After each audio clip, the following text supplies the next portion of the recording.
Sequel number 18, Kabula. But before we go to Kabula, there is a small item that is very historical during this time, and that is a missionary who had been consecrated a bishop to replace the fallen Bishop Hannington. His name was Bishop Parker. Now, Bishop Parker had arrived at the Frere town headquarters, and he had begun ministry in Tanganyika.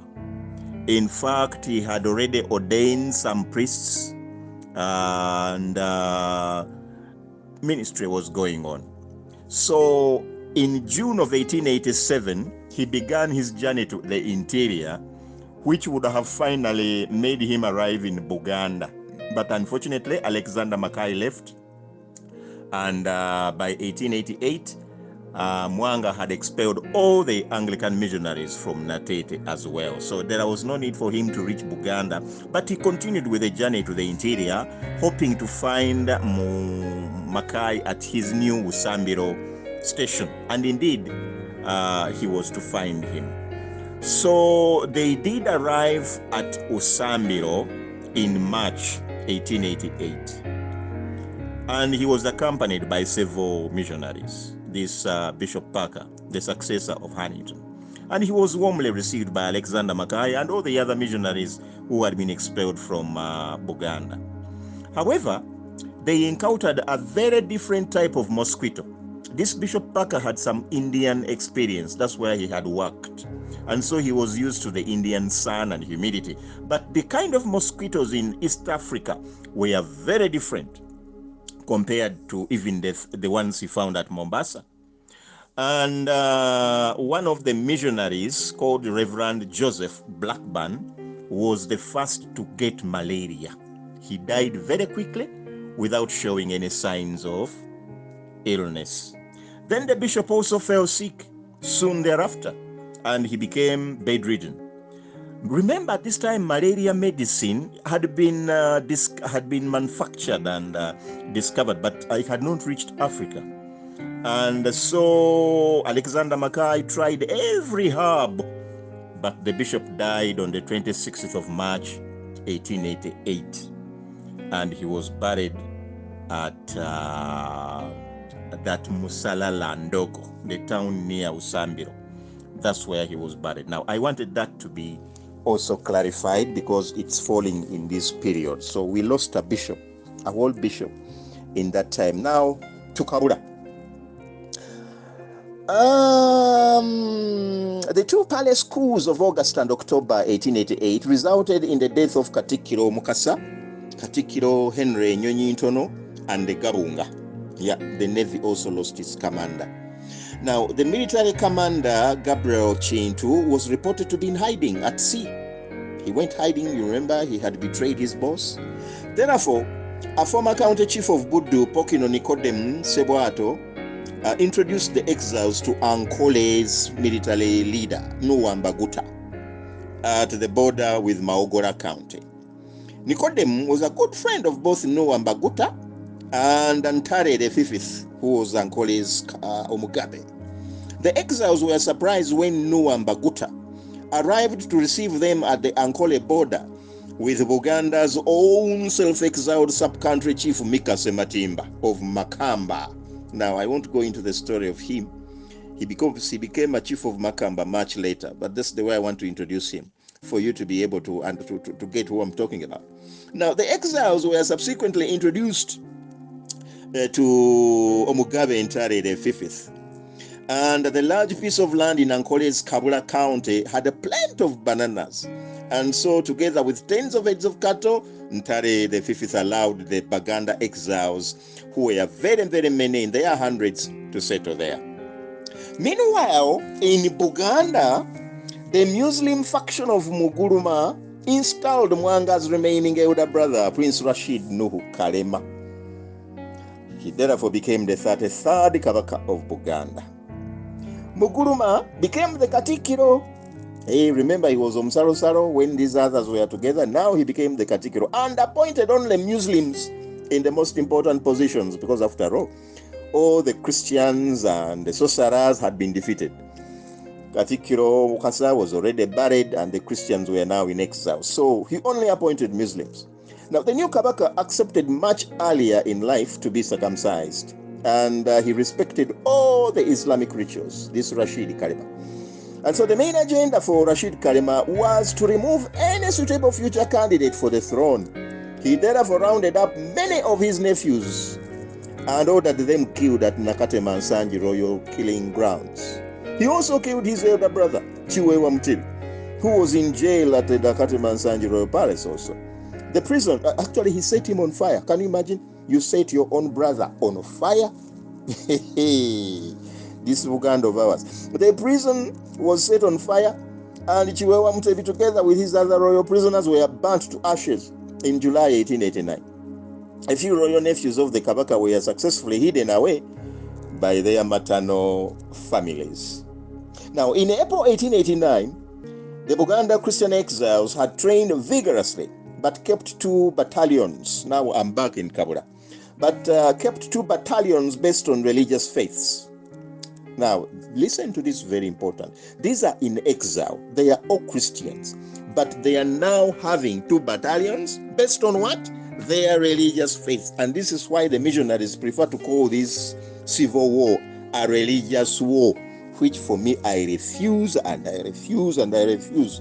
These wars had nothing to do with religion. They were for political power, and therefore they were civil wars, not religious wars.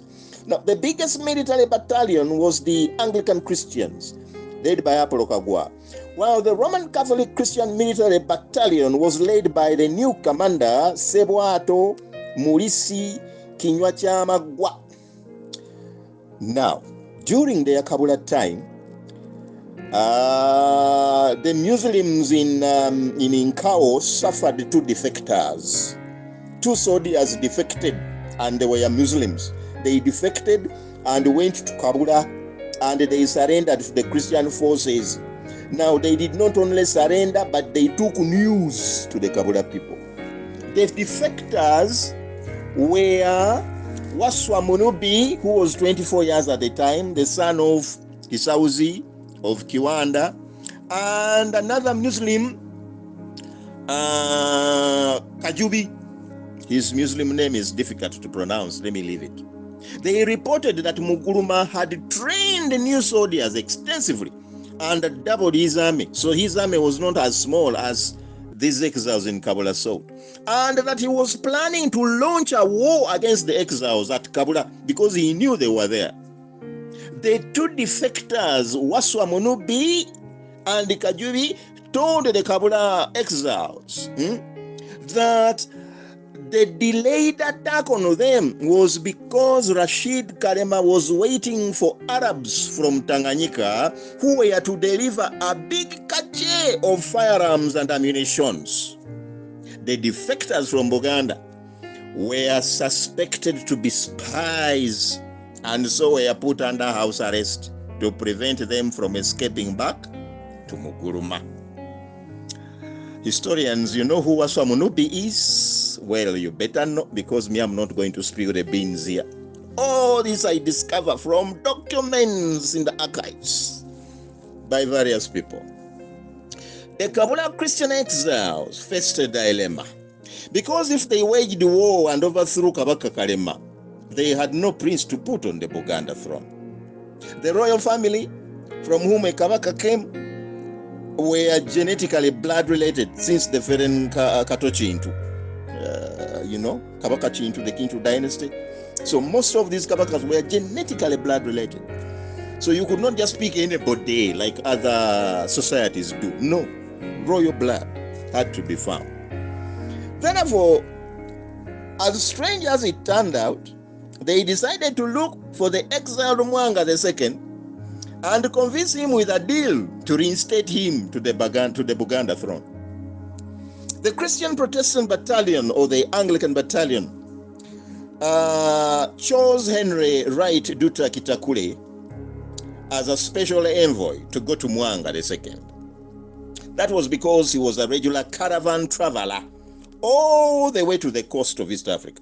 So he would know the route, from Kabula into Budu, into Kochi, into Tanganyika, or if they used the waters of Lake Victoria, well, he knew the route.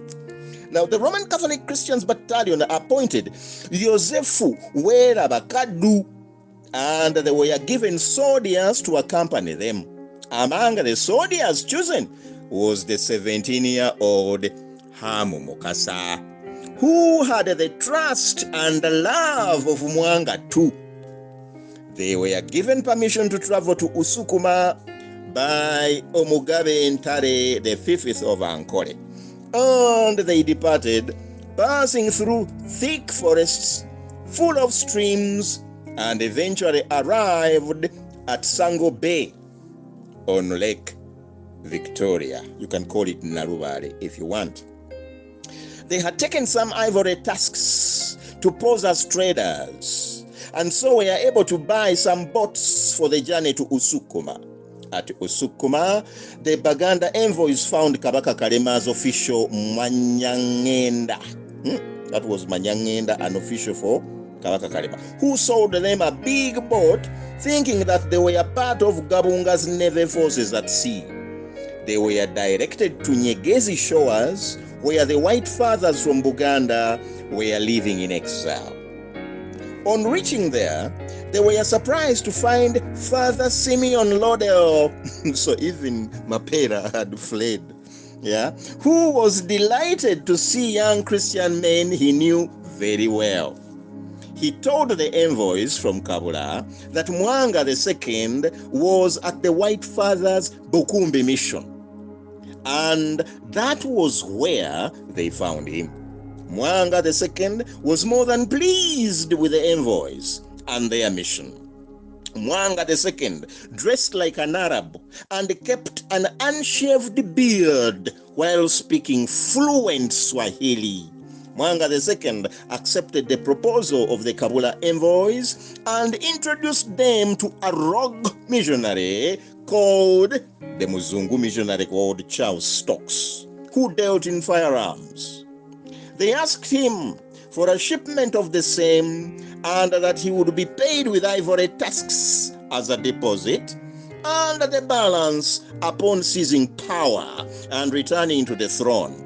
Mwanga II signed as the guarantor of the deal. Meanwhile, in June 1889, the Buganda Muslim Battalion Army under Muguluma attacked the Kabula Buganda Christian exile, using both the Maogola and Budu counties as the war front lines. The well-prepared exiles, supported by the Ankole army, repulsed the Muslim attackers in a very fierce battle, and the commander Muguluma, who was the Katikiro, was killed. Shocked, the Muslim troops retreated but did not abandon the war front. Kabaka Kalema appointed the deputy Muslim army leader Sempagama as the next Katikiro and warned him against commanding from the front line. Meanwhile, the envoys to Mwanga II south of Narubare or Victoria split up into two, and one group returned to Kabula with firearms from Charles Stokes,